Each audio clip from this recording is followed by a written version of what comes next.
دربار میں داخل ہو رہی ہے. روایت کہتی ہے زینب کو جب دربار میں داخلے کا حکم دیا گیا, زینب نے یہ ارادہ یہ کیا کہ وہ اپنے ہاتھوں کو بلند کریں اور بددعا کر دیں تاکہ یہ سلسلہ آگے نہ بڑھ پائے. لیکن ارباب ازا زینب نے کیا دیکھا؟ کٹی ہوئی گردن, آنکھوں سے آنسو. اے بیٹا حسین کیوں روتے ہیں؟ کب بھی اماں بھیا چاہتے ہیں آپ خیاب دربار میں داخل ہو جائیں, ابھی امتحان اور ہے. اللہ اللہ خدا کسی غم میں اللہ آپ کو مظلوم کربلا کے ارباب ازا جناب زینب ہے دربار شام میں کھڑی ہوئی ہے. روایت کہتی ہے ایک مومنہ آگے بڑھی, اس مومنہ کے ہاتھوں میں چند کھجور تھے. اس نے قافلے میں کیا دیکھا؟ ایک بچہ ہے, اس کی زبان بار بار باہر آ رہی ہے. اس نے کھجور کو لیا, لانے کے بعد اس بچے کے حوالے کیا, کہا یہ کھا لو, یہ ہمارا صدقہ ہے.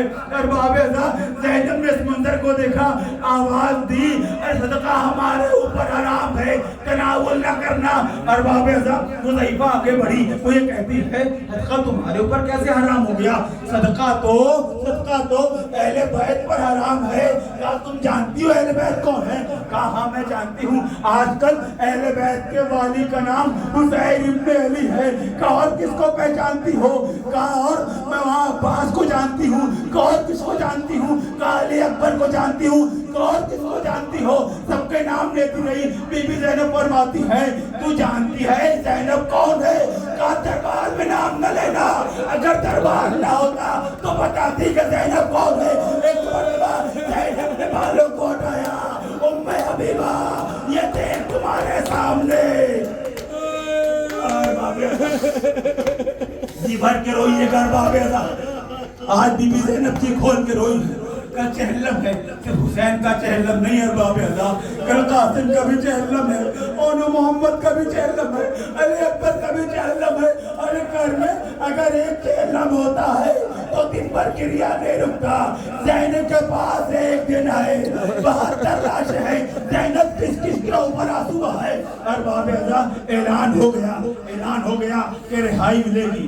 زینب جب ہوئی, جناب چوتھے امام آتے ہیں, او بھی اماں ہمیں رہائی مل گئی. کہا کچھ مطالبات ہو تو بیان فرمائیے. کہا بیٹا جاؤ ملعون سے کہہ دو کہ ہمارے جو تبرکات لیے تھے وہ واپس کر دے. کہا بھی اماں اور کہا ایک گھر خالی کرا دے, مجھے اپنے بھائی پر گریہ کرنا ہے. بھی اماں اور کہا ہمیں ایک ایسا بندہ دے دے جو ہمیں یہاں سے کربلا کے راستے سے مدینے لے جائے. ارباب ازا چوتھے امام آتے ہیں, بیان کرتے ہیں یہ تین ہماری فرمائشیں ہیں, انہیں پورا کیا جائے, یہ ہمارے مطالبات ہیں. ایک مرتبہ اس نے ملعون کہتا ہے دیکھیے جو تبرکات تھے وہ تو نہ جانے کون لے گیا, مجھے نہیں پتا, اگر ممکن ہو تو آپ ہم سے اس کے پیسے لے لے. چوتھے امام کی آنکھوں میں ایک مرتبہ خون طاری ہوا, تو کس تبرکات کے پیسے دینے کی بات کرتا ہے؟ ارے تو اس چادر کا عوض دے سکتا ہے. ارباب ازا یہ سننا تھا. اس نے ملعون نے کہا میں کوشش کرتا ہوں تبرکات واپس آ جائیں گے. ارباب ازا ایک گھر خالی کرا دیا گیا. بی بی زینب سلام اللہ علیہا نے ماتم کیا. روایت کہتی ہے یہ 10 دن بی بی زینب کو ملے تھے. انہی 10 دنوں میں ایک دن ایک قاصد آتا ہے, کہتا ہے کہ ہمارے پاس چند تبرکات ہیں جو ہم نے لوگوں سے واپس منگوا دیے ہیں, اگر آپ چاہیں تو ان تبرکات کو لے لیں. امام نے کہا ٹھیک ہے, جو تبرکات مل گئے ہیں وہ ہمارے حوالے کر دو. ارباب ازا تصور کریے گا, آپ پہلے چل کر یہاں پر آئے ہیں, کتنی صحبتیں برداشت کی آپ سمجھتے ہیں. کھانا اور پانی دینے والے موجود تھے, نرم بستر موجود تھا, چاہنے والے آپ کے ساتھ تھے. ارباب ازا 1.5 سال کی قید و بند وہ بہن جو بھائی پر گریہ نہیں کر پائی, ایک کمرے میں بیٹھی ہوئی ہے اس انتظار میں کہ شاید تبرکات میں میرے بھائی کے کچھ کپڑے آ جائیں. ارباب ازا کمرے کا دروازہ کھلا. ایک مرتبہ ایک قاصد ایک قمیص لے کر آیا. یہ قمیص کس کی ہے؟ زینب نے قمیص کو لیا, آنکھوں سے لگایا, ہائے میرا علی اصغر. ارباب ازا تبرکات آ رہے ہیں, اسی اثنا میں ایک چادر آئی. زینب چادر کو لیا, ام کلثوم یہ تمہاری چادر ہے. ایک چادر آئی, رباب یہ تمہاری چادر ہے. ارباب ازا ایک چھوٹی سی چادر, زینب نے چادر کو لیا. اے بیٹا اس چادر کو پہننے والی زندہ نہیں رہتی.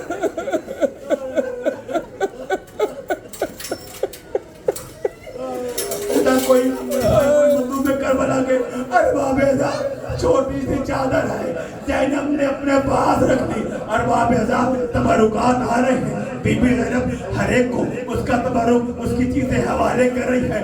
روایت کہتی ہے اسی اثنا میں کسی نے خبر یہ دے دی کہ دیکھو ابھی ہمارے پاس کچھ لکڑی کا سامان ہے وہ بھی ہم کو واپس کرنا ہے. روایت کہتی ہے لکڑی کے جو سامان تھے وہ بھی خیموں میں آنے لگے.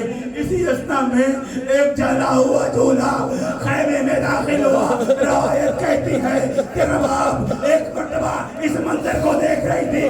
آواز دی اے میرے بیٹا علی اصغر ارے تمہاری ماں اتنی مجبور ہے کہ تمہارے جھولے کو بھی اپنے ساتھ اس قافلے میں